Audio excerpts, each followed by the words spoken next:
오징어 게임 이후 가장 기대되는 한국 드라마이다. 지난 9월 넷플릭스 오리지널 드라마 수리남 공개된 지 단 이틀 만에 넷플릭스 글로벌 TV쇼 톱 21위에 안착하면서 이제는 정말 넷플릭스를 먹여 살리는 나라는 한국이라는 말을 다시 한번 입증했습니다. 수리남은 실제 남미 국가에 있는 지명으로 수리남을 장악한 마약 대부로 인해 억울하게 누명을 쓴 한 민간인이 국정원의 비밀 임무를 수락하며 벌어지는 이야기를 담았습니다.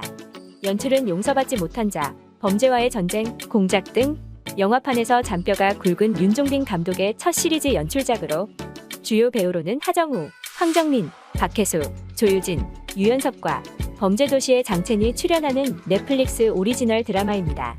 수리남의 상승폭도 어마무시했습니다. 온라인 콘텐츠 순위 집계 전문 사이트인 플릭스페트롤은 수리남의 상승폭에 주목했는데요. 수리남은 데뷔 3주를 지나고 있는 현재 넷플릭스 3위에 안착했으며 현재 한국, 홍콩, 케냐, 모로코, 싱가포르, 대만, 베트남 등 8개 국가에서 1위를 달성했습니다. 이런 급진적인 순위 상승은 한국 제작사에게는 익숙하지만 사실 넷플릭스의 극히 소수의 대작이 아니면 보기 힘든 지표입니다. 애초에 넷플릭스 탑10 안으로 들어가는 작품들은 제작부터 전 세계를 타깃으로 만들기 때문에 타 문화에 대한 높은 이해도와 그에 맞는 수십억에서 수백억가량의 마케팅 홍보 비용이 들어가기 때문이죠. 하지만 한국은 이 부분에서 자유롭습니다. 21세기 급부상한 K문화의 발전과 넷플릭스의 모든 기록을 갈아치운 오징어 게임의 등장으로 이젠 믿고 보는 한국 드라마라는 인증이 생겼기 때문에 한국의 제작사들은 출신이 한국이라는 점 자체가 해외 넷플릭스 시청자들에게 자연스럽게 마케팅이 되는 수준입니다.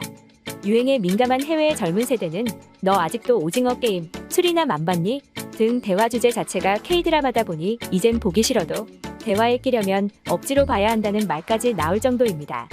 이런 현상 덕분에 한국은 드라마의 홍보 비용을 오직 자국에만 집중하면 알아서 해외에서 콘텐츠를 찾아 소비하니 외국처럼 홍보에만 천문학적인 비용을 소비하지 않아도 되기 때문에 그만큼 작품성이 더욱 좋아질 수밖에 없습니다.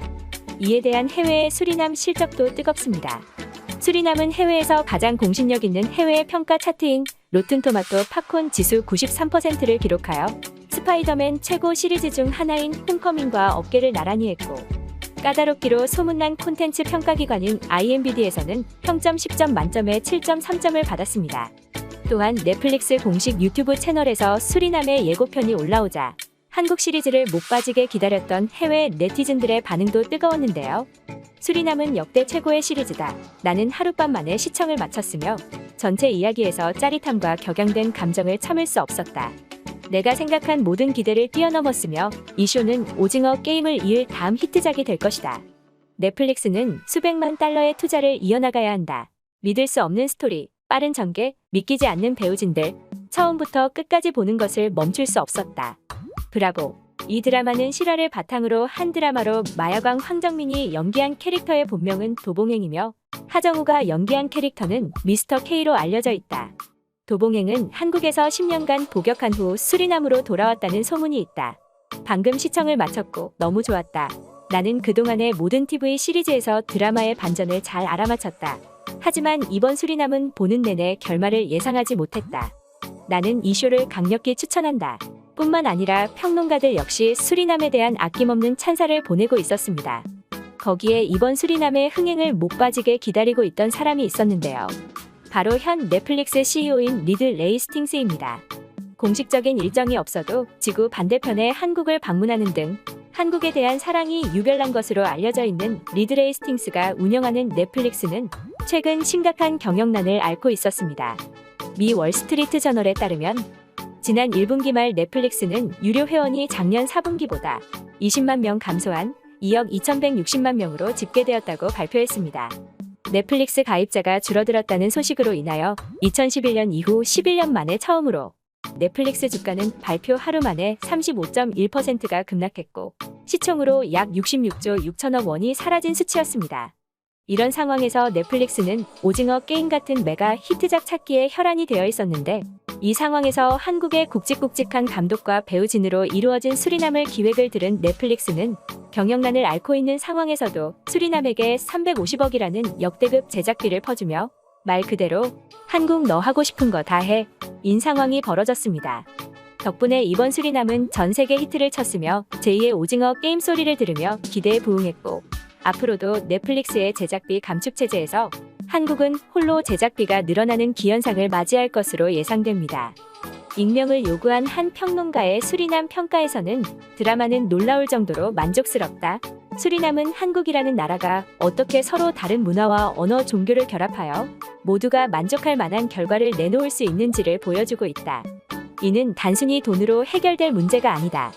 난 예전 우연히 올드보이를 통해 처음 한국 영화를 접했고 그것은 내겐 전율이었다. 한땐 올드보이나 가끔 나오는 메가 히트작으로 한국의 흥행이 끝날까 걱정도 했지만 이젠 그럴 걱정은 없다. 한국은 아무리 콘텐츠 소비 시장 자체가 줄어든다 하더라도 답을 찾을 것이다. 늘 그렇듯이 수리남의 인기가 전 세계를 강타하자 황당한 해프닝도 일어났습니다. 바로 남미 국가 수리남이 마약이라는 소재를 다룬 것에 대한 불만을 품고 넷플릭스대에 직접적인 법적 대응을 예고한 것인데요. 현지 시간으로 13일 수리남 정부의 알베르트 남딘 외교관 장관은 느닷없이 제작사의 법적 대응을 검토하겠다고 말했습니다. 이어 남딘 장관은 드라마 수리남은 자국을 마약 국가로 표현하고 있을 뿐 아니라 현지 주민들도 영화 수리남을 시청하고 큰 교착에 빠졌다고 설명하며 넷플릭스에 이어 우리 정부에 직접적인 항의를 하겠다고 밝혔습니다.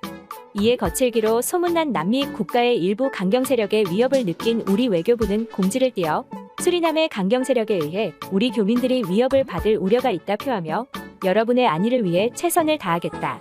수리남에 체류 중인 교민들께서는 일단 각자 안전을 위해 주의를 기울여주기 바라며 조금이라도 염려되는 시안이나 필요한 사안이 발생하면 즉시 한인회장을 통해 연락 주기를 바란다는 웃지 못할 해프닝이 일어나기도 했습니다.